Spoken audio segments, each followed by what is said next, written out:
Sleep is our most essential biological state. It's the one time we drop our defenses and surrender to a state of total vulnerability.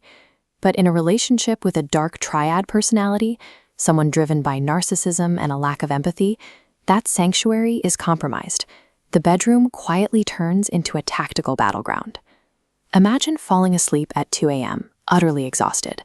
4 hours later, at 6:30 in the morning, you're jolted awake by your partner continuously kissing your face.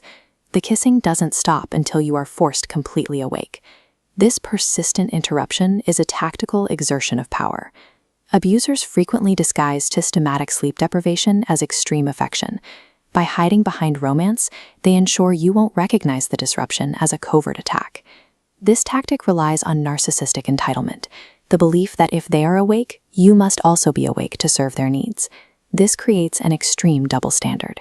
They may routinely wake you up early just to make their lunch, yet expect you to navigate the house in absolute silence while they sleep. This subservient dynamic is often secured early on. This image shows a handwritten box flap the partner left, displaying the type of grandiose declarations used during the initial love-bombing phase. Here, the text, "You make me more happy than I've ever been in my whole life," demonstrates the intensity of these emotional hooks. This absolute language is designed to make the target feel uniquely special and indebted to the abuser. Forcing you to synchronize to an erratic schedule operates as a mechanism to slowly drain your physical resources. The direct goal of sleep deprivation is to force the target into a mental fog. When chronically tired, memory blurs and judgment becomes susceptible. A sleep-deprived mind provides the ideal environment for gaslighting. When you lack the energy to trust your own memory, an abuser can more easily rewrite reality without facing resistance. Look at this text exchange. The abuser admits to doing a couple bumps and being knotted out in the toilet. This erratic, dangerous nighttime behavior keeps the target in a perpetual state of high alert. In this message, the target confronts the abuser for taking their car without asking while they were in the shower. Basic boundaries are repeatedly ignored because the target is too exhausted by crisis management to enforce them. The physical toll of managing this constant state of emergency is severe. In this case, the ongoing stress and lack of sleep led to a formal diagnosis of chronic fatigue syndrome.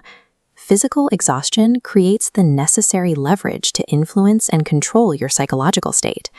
Once a target is sufficiently exhausted, the strategy shifts. The abuser may suddenly begin fabricating mysterious sleep conditions. These manifest as nighttime disruptions. The abuser might start shaking violently in bed, abruptly sitting up in the dark, or even hitting their partner in the face, only to claim total amnesia the next morning. We see the resulting confusion in these text messages, questioning the abuser about sitting up, standing, and eating in the middle of the night. The abuser dismisses it, claiming they only remember eating a couple grapes. These manufactured crises provide an unarguable excuse to abandon the shared bedroom for the guest room. This sudden inability to sleep together usually contradicts the first 6 months of the relationship, where the shared bed wasn't a problem.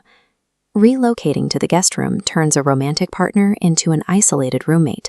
It grants the abuser the privacy needed to text and cultivate a new source of supply. The sleep condition alibi eventually allows them to leave the house undetected. In this text, the target discovers the reality. "I don't even want to know what you were doing at a motel in Lakeland until 8 a.m. The fabricated sleep disorder functions as a decoy. It allows the abuser to orchestrate a double life, while the target blames themselves for a medical mystery. The end of this abuse cycle leaves behind a devastating duality.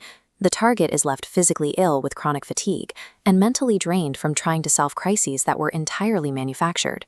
By utilizing the distance they created, the abuser transitions into their new life, carrying zero accountability for the wreckage left behind. Persistent disrespect for your rest, or demanding that you perfectly mirror someone else's schedule, are major red flags for control. Be suspicious of sudden, convenient sleep issues that coincide with a partner's new demand for nighttime privacy. Surviving a dark triad personality requires trusting your own reality. Reclaiming that reality begins with defending your biological right to rest.